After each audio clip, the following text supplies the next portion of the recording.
दोस्तों, study with Durgesh channel पर आप सभी का स्वागत है। दोस्तों, आज हम मैसूर राज्य पढ़ेंगे। इससे पहले हमने जो है द्वैत शासन पढ़ा था। तो चलिए शुरू करते हैं। मैसूर राज्य। तालीकोटा युद्ध 1565 ईस्वी के पश्चात विजयनगर साम्राज्य के अवशेषों पर जिन स्वतंत्र राज्यों का जन्म हुआ उनमें से जो है मैसूर एक प्रमुख राज्य था। मैसूर राज्य पर वाडियार वंश का शासन था तथा 18वीं सदी के मध्य में इस वंश का अंतिम शासक सिक्का कृष्णराज द्वितीय था। इसके समय में मैसूर राज्य की सत्ता नंदराज और देवराज नामक दो मंत्रियों के हाथों में थी। इसी समय हैदर अली नंदराज की सेना में भर्ती हुआ और शीघ्र ही अपनी योग्यता के बल पर 1760 ईस्वी में मैसूर राज्य का शासक बन गया। दक्कन में मैसूर राज्य के दो स्वाभाविक प्रतिस्पर्धी थे, मराठे जो मैसूर पर आक्रमण करके लूटपाट करते थे, और हैदराबाद के निजाम। मराठे और निजाम अवसरवादी थे। और आंग्ल मैसूर युद्ध प्रारंभ हुआ तो इन दोनों ने कभी अंग्रेजों का साथ दिया तो कभी मैसूर राज्य का। आंग्ल मैसूर युद्ध। यह युद्ध वास्तव में अंग्रेजों की विस्तारवादी नीति का परिणाम था। मैसूर के साथ अंग्रेजों ने कुल 4 युद्ध हुए। अंग्रेजों के जो कुल 4 युद्ध हुए थे। प्रथम युद्ध में मैसूर की जीत हुई, जबकि बाद के 3 युद्धों में अंग्रेजों की जीत हुई। दक्कन की भारतीय शक्तियों में हैदर अली पहला व्यक्ति था जिसने अंग्रेजों को पराजित किया था। प्रथम आंग्ल मैसूर युद्ध 1767 से 1769 ईस्वी तक चला। हैदर अली और मद्रास प्रेसिडेंसी के बीच लड़ा गया, जिसमें निजाम और मराठों ने अंग्रेजों का साथ दिया। 1769 में हैदर ने अंग्रेजों को पराजित किया। 1769 में दोनों के मध्य मद्रास की संधि हुई, जिसके तहत दोनों पक्षों ने एक दूसरे के जीते गए प्रदेशों को छोड़ दिया। द्वितीय आंग्ल मैसूर युद्ध 1780 से 1784 ईस्वी। इस युद्ध में मराठों और निजाम ने हैदर अली का साथ दिया। निर्णायक युद्ध 1781 ईस्वी में हुआ, जब बंगाल के गवर्नर जनरल वारेन हेस्टिंग्स ने हैदर के विरुद्ध जनरल आयरकुट को भेजा। वारेन हेस्टिंग्स के बारे में थोड़ा जानते हैं।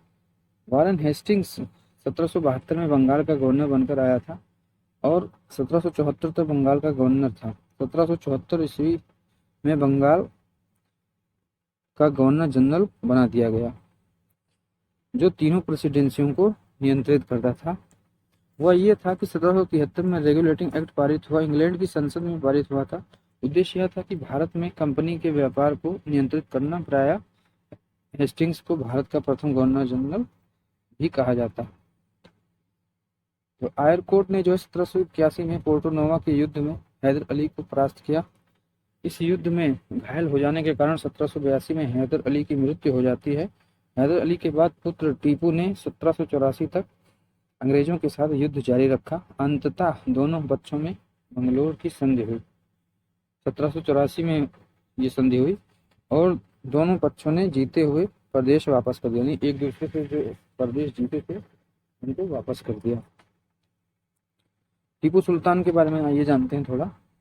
टीपू सुल्तान द्वितीय आंग्ल मैसूर युद्ध के दौरान हैदर अली की मृत्यु 1782 में हो जाने के पश्चात टीपू सुल्तान मैसूर की गद्दी पर बैठा। युद्ध नहीं है। हैदर अली एक निरक्षर शासक था और उसने जो है खुद को शिक्षित करने के लिए एक ब्राह्मण खांडेराव की नियुक्ति की थी।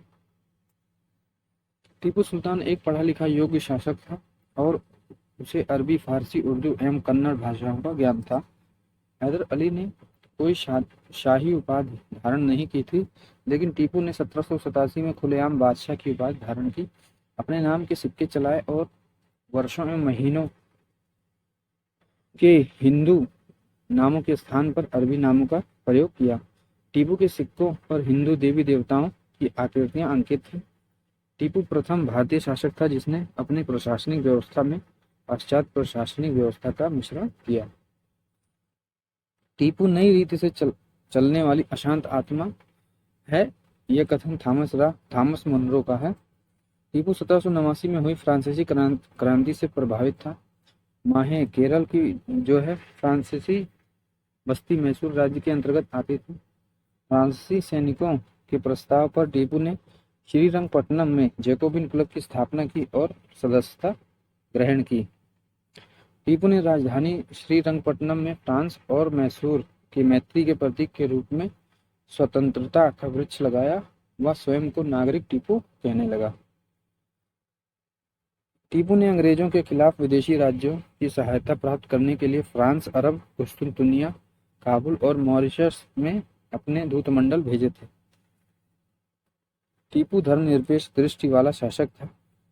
उसने अपने दरबार में हिंदुओं को भी ऊंचे पदों पर नियुक्त किया और हिंदू मंदिरों की पूजा में कभी हस्तक्षेप नहीं किया। टीपू ने जमींदारी व्यवस्था को समाप्त करके सीधा रैयतों से संपर्क स्थापित किया और पॉलीगारों के पैतृक अधिकारों को जब्त कर लिया। दक्षिण भारत में जमींदारों को पॉलीगार कहते थे। साम्राज्यवादी अंग्रेज लेखकों ने टीपू को सीधा साधा दैत्य कहा है। तृतीय आंग्ल मैसूर युद्ध 1790 से 1792 ईस्वी कारण कॉर्नवालिस ने यह आरोप लगाया कि टीपू ने अंग्रेजों के खिलाफ फ्रांसीसियों से गुप्त समझौता कर लिया है। अंग्रेजों ने मराठों और निजाम को अपने साथ मिलाकर कॉर्नवालिस ने 1792 में श्रीरंगपट्टनम के किले को घेर लिया और उसे श्रीरंगपट्टनम की संधि के लिए मजबूर किया। टीपू को अपना आधा राज्य अंग्रेजों और उनके सहयोगियों को देना पड़ा और युद्ध पर जाने के रूप में 3 करोड़ रुपए अंग्रेजों को दिए। इसमें टीपू के दोनों पुत्रों को गिरवी रख लिया गया।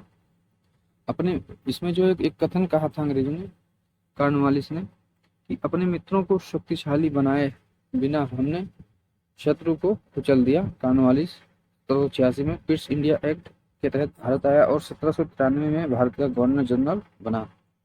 चतुर्थ आंग्ल मैसूर युद्ध 1799 में लॉर्ड वेलेस्ली भारत का गवर्नर जनरल बनकर भारत आया और 1805 तक भारत पर शासन किया। लॉर्ड वेलेस्ली घोर साम्राज्यवादी था।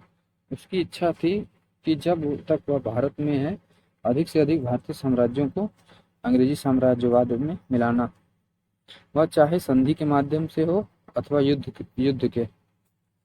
इसके लिए उसने एक व्यूह रचना की, वह है सहायक संधि। सहायक संधि वह देशी राज्य के सामने प्रस्ताव रखता था। उसमें कहता था, आपके राज्य की सुरक्षा आज से हमारे जिम्मे होगी। इसके लिए तुम्हारे राज्य में मैं अपनी सेना रखूंगा जिसका खर्च तुम्हें अर्थात देशी रियासतों को उठाना होगा। इसके लिए देशी राज्य को अपने किसी एक भूखंड का राजस्व उस सेना का नाम कर देना होगा। यानी इसके बदले में देशी रियासतों की आंतरिक और विदेश नीति की जो है जिम्मेवारी अंग्रेजों की होगी। तो इसने 1799 में टीपू के पास सहायक संधि का प्रस्ताव भेजा। टीपू ने इनकार कर दिया। वेलेस्ली ने आक्रमण कर दिया। टीपू लड़ता हुआ श्रीरंगपट्टनम किले के द्वार पर मारा गया। टीपू के परिवार को वेल्लोर में कैद कर लिया गया। अंग्रेजों ने मैसूर के अधिकतर भाग को ब्रिटिश भारत में मिला लिया और शेष भाग पर वाडियार वंश के 2 वर्ष के बालक को राजा बनाकर अपने संरक्षण में ले लिया, अर्थात सहायक संधि थोप दी। तो दोस्तों ये रहा हमारा वीडियो। इसमें हमने जो मैसूर के चारों युद्धों को पढ़ा, टीपू के बारे में, हैदर अली के बारे में जाना और वारेन हेस्टिंग्स के बारे में भी थोड़ा बहुत जाना। कॉर्नवालिस के कब आया इसको हमने जाना। तो दोस्तों वीडियो कैसा लगा जरूर बताएं कमेंट सेक्शन में। वीडियो को लाइक करें, चैनल को सब्सक्राइब करें। जय हिंद, जय भारत, धन्यवाद।